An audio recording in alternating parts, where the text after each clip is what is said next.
Et voilà, le festival que j'attendais depuis des mois.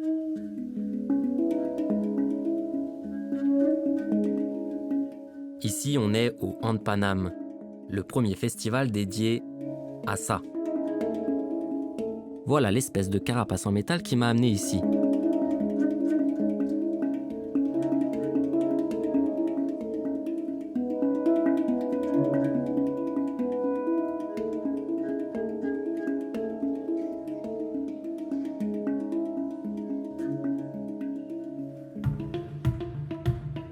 Moi, c'est Marc, et aujourd'hui j'ai décidé de vous emmener sur les traces du handpan.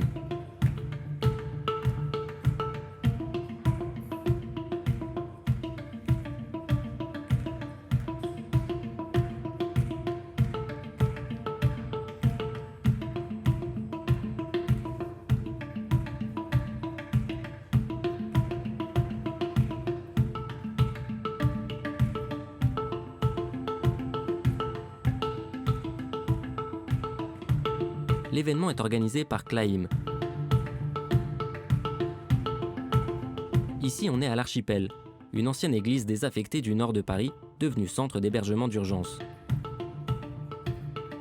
C'est dans cet endroit que je vais passer les 3 prochains jours. À l'origine du handpan, il y a d'abord le hang. En 2001, les Suisses Félix Rauner et Sabina Scharrer mettent au point ce tout nouvel instrument. Sous le nom de Panart, la marque qu'ils créent, ils commencent à vendre quelques modèles de hang.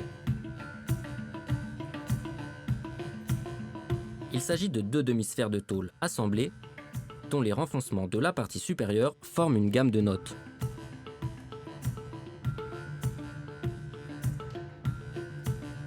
Certains disent qu'en jouer est intuitif. Je vais aller me faire ma propre opinion en prenant un cours avec Guy Totti. Effectivement, c'est cette toile-là principalement. Est-ce qu'il est possible de jouer faux? Non, étant donné que chaque note est accordée. Ouais. La seule façon de jouer faux, si tu désaccordes ton instrument, là, ça sera faux. Sinon, c'est ça qui est intéressant, c'est que les instruments, ils sont vraiment, t'as pas de fausses notes. Dans le sens, c'est pas comme un violon ou des instruments à cordes. Où là, si tu mets mal ton ré, t'es faux. Tire de quinte. C'est beau. Si je fais ça. C'est beau si ça. C'est bon. C'est beau. C'est beau. Donc tu vois, tu découvres, tu essaies de voir un peu dans ton handpan quelles sont les successions de notes qui sonnent ou qui ne sonnent pas. Une seconde. Toi, dans ton instrument, t'as peu de demi-tons.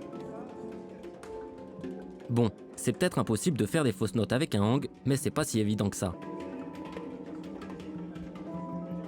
D'ailleurs, j'ai pas réellement joué sur un hang, mais sur un handpan. C'est de là que le festival tire son nom, Handpanam. Pour comprendre la distinction, je vais aller voir Claim, qui connaît le duo de Panart depuis une quinzaine d'années. Hang, c'est la marque déposée, et le handpan, c'est la famille, on va dire, de ceux qui veulent bien dire que ça s'appelle un handpan. Après, chaque fabricant a donné un nom à son instrument. Après sa création, le hang de Panart devient de plus en plus imité. La société dépose alors le nom de hang. Les autres instruments ne peuvent plus l'utiliser et prennent donc le nom de handpan.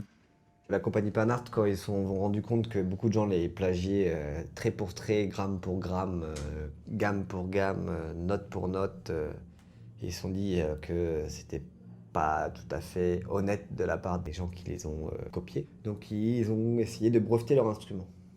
Ils ont pu le faire avec quelques gammes seulement, avec un type de métal, etc. Mais ils n'ont pas pu faire ça pour tout. Du coup, du jour au lendemain, le nom hang était devenu donc copyright et seulement aux instruments venus de Suisse. De là, des gens qui ont copié, dont des Américains en partie qui sont inspirés énormément d'eux, la compagnie Halo par exemple, a décidé de trouver un nouveau terme pour les instruments du même genre. Ça s'appellerait les handpan.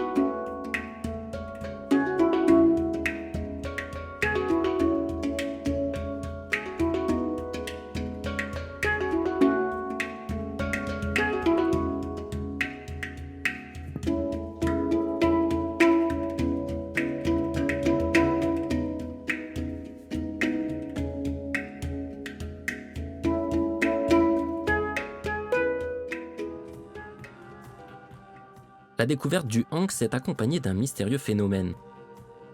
Certains, en entendant la mélodie, ont senti une étrange fascination, comme un déclic. Il leur fallait cet instrument.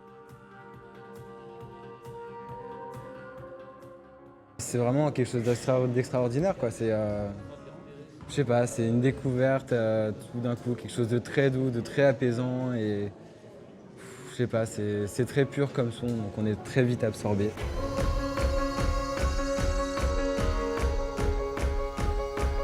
Mais au fil du temps, se procurer un hang devient de plus en plus difficile.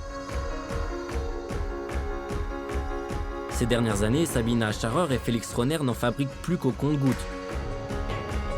La légende dit que pour avoir la chance d'obtenir un de ces instruments, il fallait leur envoyer une lettre de motivation. Les fabricants, ils ont 2 mains chacun. Ils étaient 2 à fabriquer et ils avaient une capacité d'à peu près 500 instruments par an. Et ils devaient avoir au moins 5 à 10 000 commandes. Vous étiez obligé de dire non à 90% des gens. Et ils ont donc instauré un système de lettres en expliquant pourquoi on voulait un hang et qui on était. En octobre 2013, ils décident d'arrêter de fabriquer et de vendre des hangs. Submergés par la demande grandissante, lassés par les copies faites dans le monde entier, les Suisses se referment.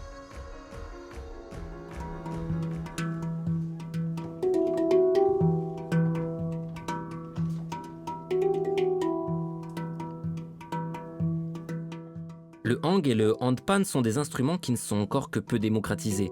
Ils coûtent cher et ne sont pas très connus. Alors pour les rendre accessibles, certains musiciens prennent des initiatives. Le Handpanam est le tout premier festival consacré à l'instrument à Paris. Chaque mois, Klaim fait aussi jouer des joueurs de hang dans un bar dans le centre de Paris, les rendez-vous du hang. Pourquoi j'organise des événements publics le premier point, c'est que quand on aime quelque chose, je considère qu'il est important de le partager. Donc en étant assez altruisme de nature, l'objectif c'est donc de proposer aux gens d'avoir finalement une scène régulière avec le rendez-vous du hang ou annuel avec par exemple Handpanam pour pouvoir écouter des concerts de qualité avec des artistes de qualité.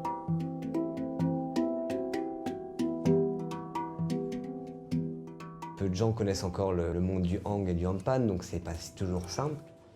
De pouvoir donc d'une certaine manière démocratiser l'instrument ou le rendre plus accessible.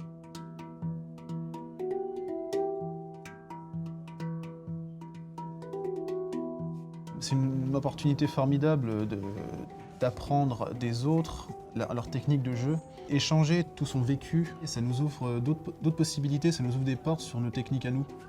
Donc, participer à des ateliers de handpan avec des personnes qui en vivent, comme Laurent Sureau ou Guy Totti, c'est vraiment intéressant. Moi, ça m'a beaucoup aidé. Si j'ai pu prendre un cours de handpan tout à l'heure, ça n'a pas été le cas de beaucoup de joueurs. Aujourd'hui, les joueurs décidés à faire connaître cet instrument sont de plus en plus nombreux. Je suis allé à la rencontre de Jérémy Natag, qui lui a sa propre vision du handpan. Je t'ai vu jouer vendredi et c'était super. Et ce qui était vraiment cool, c'est que tu rajoutes des pédales, t'as un beat qui est hyper entraînant, tout le monde dansait, tout le monde était à fond dessus.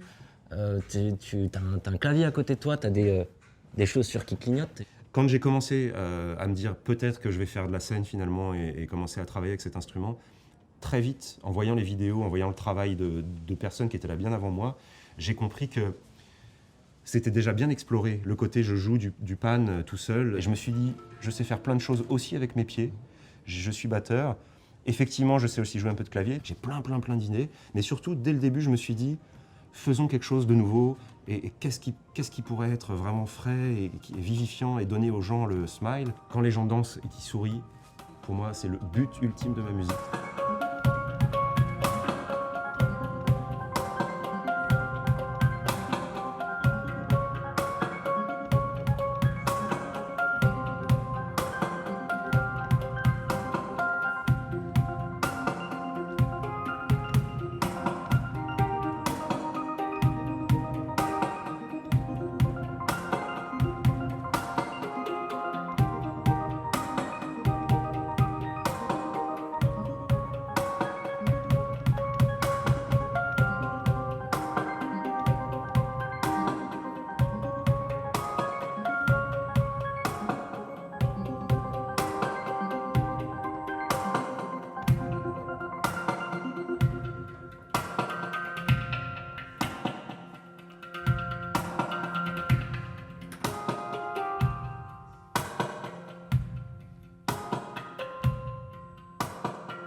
La fin de mon voyage autour du hang m'amène à David Charrier. Ce joueur n'a qu'un but, partager. À Toulouse, il donne depuis quelque temps des cours de handpan. Toi, tu as découvert cet instrument à Grenoble en 2004. Et petit à petit, comment tu as appris à jouer? On commence, tu tapotes, et c'est déjà joli, parce qu'il n'y a qu'une seule gamme par instrument, donc tout ce qu'on fait est entre guillemets joli. Au début, il y a tout le monde qui est un peu autodidacte, quoi, qui essaye de coller sur l'instrument ce qu'il connaît en matière de rythme et tout ça. Il y en a beaucoup qui nous ont dit qu'ils étaient envoûtés par cet instrument, la première fois qu'ils l'entendaient notamment, mais ensuite encore. Toi, ça a été ton cas? C'est le terme dans le sens où tu hallucines. Tu vois cet instrument, si tu es un peu sensible à la musique et que tu aimes ce qui sonne, tu vois l'instrument, tu te dis mais c'est quoi ça, quoi. Et donc on est envoûté par l'instrument et très vite je veux jouer de ça, quoi.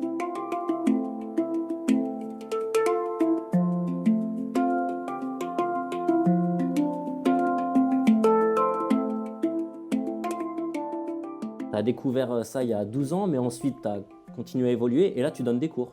Je sens cette pseudo-responsabilité de transmettre un peu ce que j'ai pu apprendre. Et ça se passe comment? Tu arrives à trouver des élèves que ça intéresse?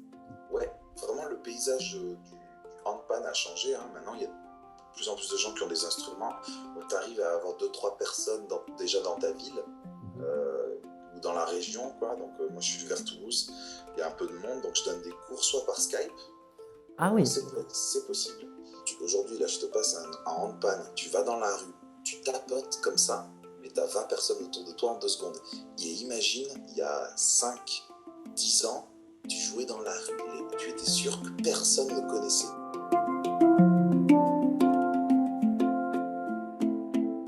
Hang, c'est vertueux. La musique, ça fait du bien. La musique, ça fait reposer des gens. Ça véhicule plein d'émotions. Et le hang a un son, parce que le son est nouveau pour l'oreille humaine, parce que le son est nouveau, il crée quelque chose.